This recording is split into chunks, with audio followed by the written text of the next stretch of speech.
I think when you look at sort of welfare provision and should we kind of provide for ourselves or kind of wait for the state to help us, I think it's more important that we should kind of look after ourselves first if we can. So try and get a job that pays, or kind of live your life according to what you can and can't afford.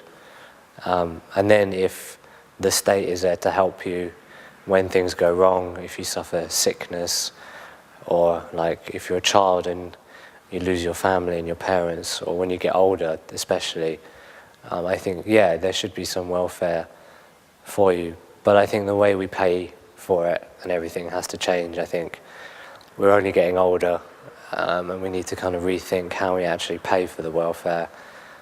Do we pay for it more as a younger generation, or do we kind of pay for it more out of our wages when we start earning, rather than assuming that the state's going to pay when we do actually get old? So it's difficult, but I think you should do all you can yourself and then use the state only and when you really need it. I think when you look at unemployment and benefits available to those unemployed and how they should get back into work, I think unemployed people should be entitled to benefits if they've just suddenly lost a job. Sometimes people need income to pay rent, pay bills. Society doesn't just kind of stop demanding everything from you just because you've lost a job. So you do need some support then. But I think after a certain period of being unemployed and maybe not finding the job you quite want, maybe after a month or 2 months, you should start looking at taking what's available, any sort of job, from like kind of remedial labour through to anything. I think you should take it. Otherwise, it's going to reflect bad on you when you try and get a proper job if there's a big gap in your employment. Why did you not do something? And it builds you confidence if you're at least working. You have that routine back again. At least you're doing something, and you don't get trapped in that whole kind of unemployment syndrome of just being kind of quite depressed and down. At least you're doing something. Competition is quite good in the workplace. I think it encourages people to work harder. It makes people value their job a lot more. If you know that if you don't perform, or if for whatever reason you don't fulfill your role, there is someone out there who can replace you straight away. So it kind of encourages you to work harder. The company values you more, whoever you work for. And it's just like generally just a force to keep you motivated, I think. And you also learn from competition. You learn from the people around you, people in other jobs. And I think there's nothing wrong with a bit of competition in the workplace. I think when you look at employment and workers and the freedom that companies have over them, it's difficult to say where it works. I mean, you look around the world, and in America, where companies are free to almost do what they like with employers in terms of hiring, firing, and wages, industry seems to be much more successful. Employees are much more motivated and work harder, whereas sometimes in somewhere like the UK, where to even be fired from a job is very difficult because you have so much protection by law, people get trapped into kind of being lazy and things at work because they know they can't be fired. I think it probably is better for companies to have a lot more freedom. I think a good company will always value its employee and will do the best that's in the interest of the employee. And if you're a kind of a good employee, you won't work for a bad company. You will always try and work for a good company because you know they'll look after you, and they'll hire you because they know that you'll work hard for them. And it always works best just to let people get on freely.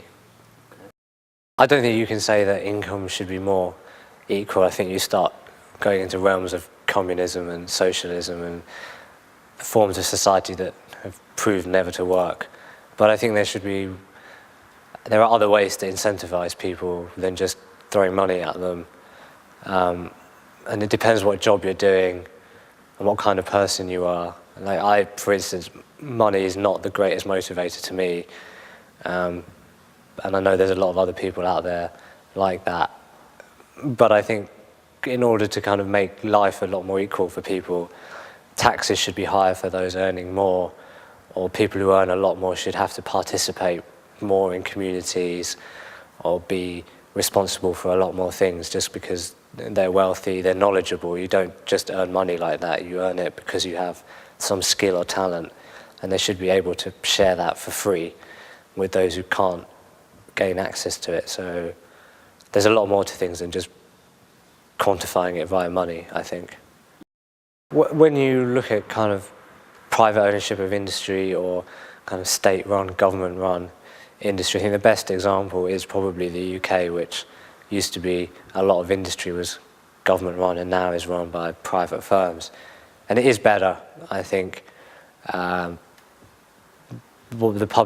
companies face more competition, so customers can kind of benefit from lower prices, and sort of businesses are allowed to expand and develop much more freely, and you kind of get better technology, better service, and everything that people really want from a company.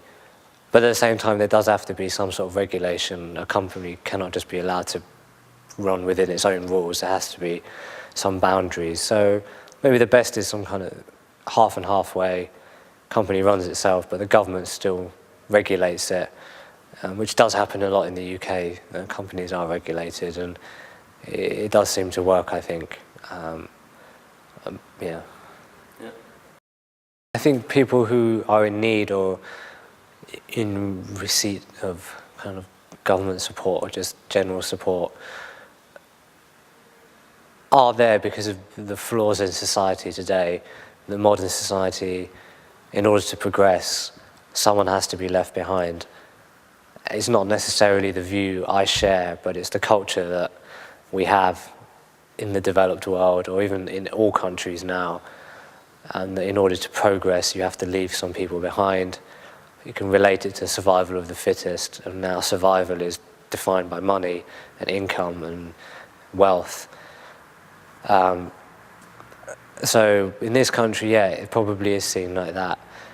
I don't necessarily feel it has to be that way. I think if, again, you could quantify people's happiness or equality in other ways other than money, and I think the whole system, it would be the other way around. But progress is defined by cash, and the more cash you have, the better off you are. And that's just the culture we live in.